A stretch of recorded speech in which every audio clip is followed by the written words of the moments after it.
जो है इस वीडियो में बताऊंगा। तो देख लेते हैं कि किस प्रकार के जो है आज आपके 27 जून के फर्स्ट शिफ्ट के एग्जाम में जो है प्रश्न पूछे गए हैं।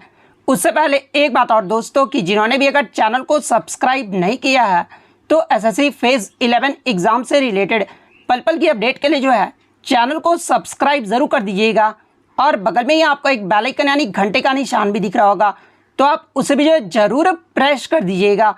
तो चलिए वीडियो को स्टार्ट करते हैं। तो आपका पहला क्वेश्चन आया था कि grand old man of India के नाम से जो है ये किसे जाना जाता है। तो देखिए grand old man of India के नाम से भारत में जो है ये दादा भाई नौरोजी को जाना जाता है। तो दादा भाई नौरोजी आपका यहाँ पे करेक्ट आंसर होगा।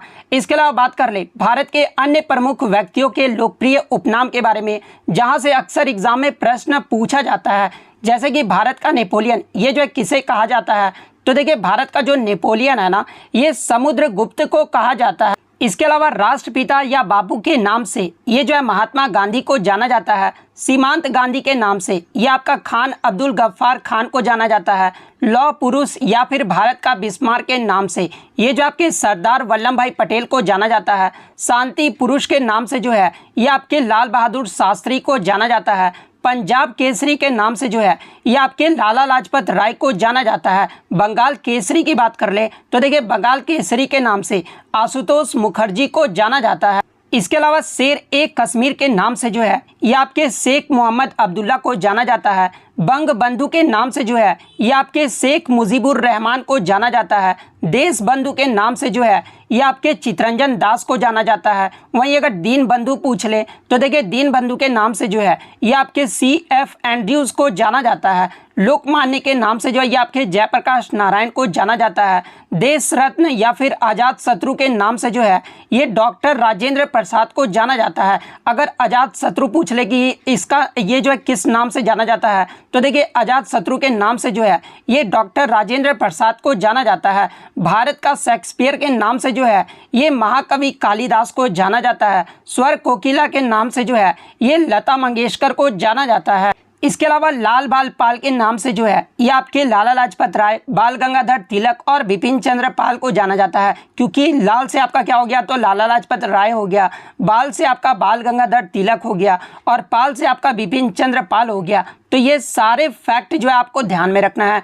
नेक्स्ट क्वेश्चन आपका यहाँ पर आता है कि थॉमस कप की जो शुरुआत है ना, ये कब हुआ था। तो देखिए अगर थॉमस कप की बात कर ले तो देखिए थॉमस कप जो है ये आपका पुरुष बैडमिंटन का जो है एक टूर्नामेंट है और इसका जो पहला टूर्नामेंट है ना, ये आपका 1948-49 में जो है ये आपका आयोजित किया गया था। तो 1948-49 आपका यहाँ पे करेक्ट आंसर होगा। इसके अलावा बात कर ले थॉमस कप की जो शुरुआत है ये आपका 1948-49 में हुआ था। इसका जो विजेता टीम कौन रहा था तो ये आपका मलाया रहा था। तो ये फैक्ट भी आपको ध्यान में रखना है। इसके अलावा मैं आपको बता दूं कि ये जो आपका थॉमस कप होता है ना, इस टूर्नामेंट में 16 देशों की टीम भी जो है वो आपकी हिस्सा लेती है। और देखिए मैं आपको बता दूं कि हाल ही में जो आपका थॉमस कप जो कि आपका 2022 में बैंकॉक थाईलैंड में आयोजित किया गया था, इसमें जो है भारत ने फाइनल में 14 बार के चैंपियन टीम इंडोनेशिया को जो वो हराकर जो है थॉमस कप का जो है वो विजेता टीम बन गया है। तो ये फैक्ट भी आपको ध्यान में रखना। अगर एग्जाम में पूछा जाए कि 2022 का जो थॉमस कप का जो टूर्नामेंट है वो किसने जीता है, तो ये भारत के पुरुष बैडमिंटन टीम ने जीता है। नेक्स्ट क्वेश्चन आपका यहाँ पर आया था कि 2011 की जनगणना के अनुसार भारत में जो है पुरुष साक्षरता दर क्या था। तो देखिए 2011 की जो जनगणना हुई थी ना, उसमें भारत का जो साक्षरता दर रहा था वो 74.04% रहा था। जिसमें पुरुषों के साक्षरता दर की बात कर ले तो देखिए पुरुषों का जो साक्षरता दर है ना वो 82.14% रहा था और महिलाओं का जो साक्षरता दर है वो 65.46% रहा था। तो पुरुषों का पूछा गया था तो 82.14% आपका करेक्ट आंसर होगा। इसके अलावा बात कर ले 2011 की जनगणना के अनुसार भारत में किस राज्य में जो सबसे ज़्यादा साक्षरता दर रहा था यानी लिटरेसी रेट रहा था। तो देखिए सबसे साक्षरता दर वाला जो राज्य है ना, ये आपका केरल राज्य रहा था। केरल का जो साक्षरता दर है वो आपका 93.91% रहा था। इसके बाद सबसे कम अगर साक्षरता दर की बात कर ले तो देखिए सबसे कम जो साक्षरता दर है ना, ये बिहार का रहा था। बिहार का साक्षरता दर कितना रहा था तो ये आपका 63.82% रहा था। तो ये फैक्ट भी आपको ध्यान में रखना है। नेक्स्ट क्वेश्चन आपका यहाँ पर आता है कि निम्नलिखित में से कौन सा अनुच्छेद यह बताता है कि मौलिक अधिकार यानी फंडामेंटल राइट्स जो है सिर्फ भारतीय नागरिकों को प्राप्त है और विदेशी नागरिकों को जो है प्राप्त नहीं है। तो देखिए अगर मौलिक अधिकार की बात कर ले तो देखिए मौलिक अधिकार जो है ये आपके संविधान के भाग 3 और अनुच्छेद 12 से 35 तक जो है मौलिक अधिकारों का जो है वो विवरण यानी उल्लेख जो है वो किया गया है। इसके अलावा संविधान के भाग 3 को जो है भारत का मैग्ना कार्टा का भी जो है वो संज्ञा दिया गया है। इसके अलावा मौलिक अधिकार जो है हमारे यूएसए यानी संयुक्त राज्य अमेरिका के संविधान से जो है ये आपका लिया गया है। इसके अलावा मैं आपको बता दूं कि मूल संविधान में यानी जब हमारा संविधान बनकर तैयार हुआ था उस समय जो मौलिक अधिकारों की संख्या थी वो आपका 7 था और वर्तमान में मौलिक अधिकारों की संख्या कितनी है तो वर्तमान में आपके 6 मौलिक अधिकार हैं। देखिए मैं आपको बता दूं कि मूल संविधान में ये जो आपका संपत्ति का अधिकार था ना जो कि अनुच्छेद 31 में रखा गया था और इसे जो है वो आपका जो है मौलिक अधिकार का जो है वो दर्जा दिया गया था। लेकिन मैं आपको बता दूं कि वर्तमान में संपत्ति के अधिकार को जो है 44वें संविधान संशोधन अधिनियम 1978 के द्वारा जो है इसे मौलिक अधिकार की सूची से जो वो हटा दिया गया है।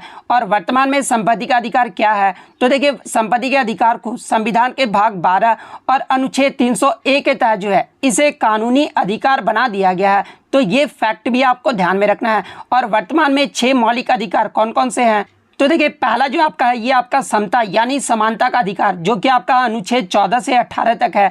सेकंड आपका स्वतंत्रता का अधिकार है जो कि अनुच्छेद 19 से 22 तक है। थर्ड आपका शोषण के विरुद्ध अधिकार है जो कि अनुच्छेद 23 से 24 तक है। फोर्थ आपका धर्म की स्वतंत्रता का अधिकार है जो कि अनुच्छेद 25 से 28 तक है। फिफ्थ आपका संस्कृति और शिक्षा संबंधी अधिकार है जो कि अनुच्छेद 29 से 30 तक है। और छठा आपका संवैधानिक उपचारों का अधिकार जो कि आपका अनुच्छेद 32 में है। तो ये 6 मौलिक अधिकार जो है आपके वर्तमान में है। तो देखिए अगर आप क्वेश्चन की तरफ बढ़े तो देखिए अनुच्छेद 15, 16, 19, 29 और 30 ये जो आपके अनुच्छेद है ना ये आपके मौलिक अधिकार केवल भारतीय नागरिकों के लिए जो वो आपके उपलब्ध कराए गए हैं। विदेशी नागरिकों के लिए जो है ये आपके मौलिक अधिकार नहीं है। तो इनमें से जो भी अनुच्छेद दिया गया होगा वो आपका करेक्ट आंसर होगा। अब देखिए कुछ बच्चे बता रहे थे कि यहाँ पे मौलिक अधिकार नहीं मौलिक कर्तव्य पूछा गया था। तो देखिए मैं आपको बता दूं कि मौलिक कर्तव्य तो है सभी आपके जो है भारतीय नागरिकों को प्राप्त है। विदेशी नागरिकों के लिए तो आपका मौलिक कर्तव्य है ही नहीं। तो क्वेश्चन में आपका मौलिक अधिकार ही जो है वो दिया गया होगा। इसके अलावा अगर मौलिक कर्तव्य की बात कर ले तो देखिए मौलिक कर्तव्य जो है ये आपका अनुच्छेद 51A में है और भाग की बात कर ले तो ये आपका भाग 4A में है। तो ये फैक्ट भी आपको ध्यान में रखना है। नेक्स्ट क्वेश्चन आपका यहाँ पर था कि दक्षिण भारत में दिल्ली के सुल्तानों के सैन्य अभियान जो है ये किसके शासन के काल के दौरान जो है ये शुरू किया गया था। तो देखिए मैं आपको बता दक्षिण भारत में सैन्य अभियान जो है ये आपका अलाउद्दीन खिलजी के शासन काल के दौरान जो है ये आपका शुरू हुआ था। तो अलाउद्दीन खिलजी आपका यहाँ पे करेक्ट आंसर होगा। नेक्स्ट क्वेश्चन आपका यहाँ पर था कि 2011 की जनगणना के अनुसार भारत के किस 2 केंद्र शासित प्रदेश में जो है सबसे अधिक साक्षरता दर जो है वो दर्ज किया गया था। तो देखिए यहाँ पर जो आपका केंद्र शासित प्रदेश का पूछा गया था तो देखिए सबसे पहले तो बात कर ले लक्षद्वीप का जो आपका साक्षरता दर है वो सबसे ज़्यादा जो वो दर्ज किया गया था केंद्र शासित प्रदेश में। और दूसरे स्थान पे जो है ये आपका दमन और दीव का रहा था। लक्षद्वीप की बात कर ले तो ये आपका कितना दर्ज किया गया था तो ये आपका 92.28% जो है वो दर्ज किया गया था। और दमन और दीव का जो है 87.07% जो है वो दर्ज किया गया था। तो लक्षद्वीप और दमन और दीव आपका यहाँ पे करेक्ट आंसर होगा। इसके अलावा अगर ओवरऑल की बात कर ले यानी राज्य और केंद्र शासित प्रदेश की बात कर ले तो लक्षद्वीप जो है आपका साक्षरता दर में जो ये दूसरे स्थान पे रहा था और दमन और दीव जो है ये आपका 6ठे स्थान पे रहा था। तो ये फैक्ट भी आपको ध्यान में रखना है। नेक्स्ट क्वेश्चन आपका यहाँ पर था कि फातिमा बीबी भारत की पहली महिला सुप्रीम कोर्ट जज ये जो है किस राज्य से संबंधित है। तो देखिए मैं आपको बता दूं कि फातिमा बीबी भारत की जो है पहली महिला सुप्रीम कोर्ट की जज थी और ये जो आपका 1989 में सुप्रीम कोर्ट का जज जो है इन्हें नियुक्त किया गया था और ये जो आपका केरल राज्य से संबंधित थी। तो केरल आपका यहाँ पे करेक्ट आंसर होगा। नेक्स्ट क्वेश्चन आपका यहाँ पर था कि दक्षिण भारत की कौन सी 2 नदी जो है अरब सागर में गिरता है। तो देखिए दक्षिण भारत की जो आपका नर्मदा और ताप्ती नदी है ना ये अरब सागर में गिरता है। तो नर्मदा और ताप्ती आपका यहाँ पे करेक्ट आंसर होगा। इसके अलावा मैं आपको बता दूं कि लूनी नदी, साबरमती नदी, माही नदी और मांडवी नदी ये सभी जो नदियां हैं ना ये भी आपका अरब सागर में गिरती है। तो नर्मदा और ताप्ती आपका करेक्ट आंसर होगा। नेक्स्ट क्वेश्चन आपका यहाँ पर था कि विश्व में चावल उत्पादन में जो है भारत का कौन सा स्थान है। तो देखिए विश्व में चावल उत्पादन में जो भारत का जो है ये दूसरा स्थान है, तो दूसरा स्थान आपका करेक्ट आंसर होगा। इसके अलावा विश्व में चावल के उत्पादन में पहले स्थान पे कौन सा देश है, तो ये आपका चीन देश है, तो ये फैक्ट भी आपको ध्यान में रखना है। इसके अलावा बात कर ले भारत में सबसे ज़्यादा जो चावल का उत्पादन है ये किस राज्य में किया जाता है, तो देखिए भारत का सबसे ज़्यादा जो चावल उत्पादन है ना ये आपका पश्चिम बंगाल राज्य में किया जाता है, तो ये फैक्ट भी आपको ध्यान में रखना है। नेक्स्ट क्वेश्चन आपका यहाँ पर आता है कि इनमें से कौन सा विटामिन जो है पानी में घुलनशील होता है, तो देखिए मैं आपको बता दूं कि विटामिन और बी और सी जो होते हैं ना ये आपके पानी में घुलनशील होते हैं, लेकिन बच्चे बता रहे थे कि बी और सी नहीं दिया गया था, विटामिन बी का जो है B12 कॉम्प्लेक्स दिया गया था। तो देखिए विटामिन B12 जो कॉम्प्लेक्स है ना ये भी आपका पानी में घुलनशील होता है, तो विटामिन B12 आपका यहाँ पे करेक्ट आंसर होगा। इसके अलावा बात कर ले विटामिन B12 का जो है रासायनिक नाम पूछा जाता है एग्जाम में, तो देखिए इसका जो रासायनिक नाम होता है ना ये आपका साइनोकोबाल्मिन होता है। इसके अलावा बात कर ले फैट सॉल्यूबल विटामिन कौन कौन से होते हैं, यानी वसा में घुलनशील विटामिन कौन कौन सा आता है, तो देखिए विटामिन A, D, E और K ये जो आपके फैट सॉल्यूबल विटामिन होते हैं, तो ये फैक्ट भी आपको ध्यान में रखना है। नेक्स्ट क्वेश्चन आपका यहाँ पर आता है कि इनमें से किस भारतीय संगीतकार को जो है ऑस्कर और ग्रैमी पुरस्कार दोनों जो है वो दिए गए हैं, तो देखिए बच्चे बता रहे थे कि ऑप्शन में जो है AR रहमान नहीं दिया गया था, तो देखिए मैं आपको बता दूं कि अगर आपके ऑप्शन में AR रहमान नहीं दिया गया होगा ना तो फिर आपके ऑप्शन में जो गुलजार जरूर दिया गया होगा। तो देखिए मैं आपको बता दूं कि वर्ष 2009 में डैनी बॉयल के द्वारा निर्देशित फिल्म स्लम डॉग मिलियनेयर में गुलजार द्वारा लिखे गए जो आपका जय हो जो गीत था ना उनके लिए जो है इन्हें सर्वश्रेष्ठ गीत का जो है वो ऑस्कर पुरस्कार जो है वो दिया गया था, और इसी जय हो गीत के लिए जो है इन्हें ग्रैमी पुरस्कार 2010 से जो है वो सम्मानित किया गया था, तो गुलजार आपका यहाँ पे करेक्ट आंसर होगा।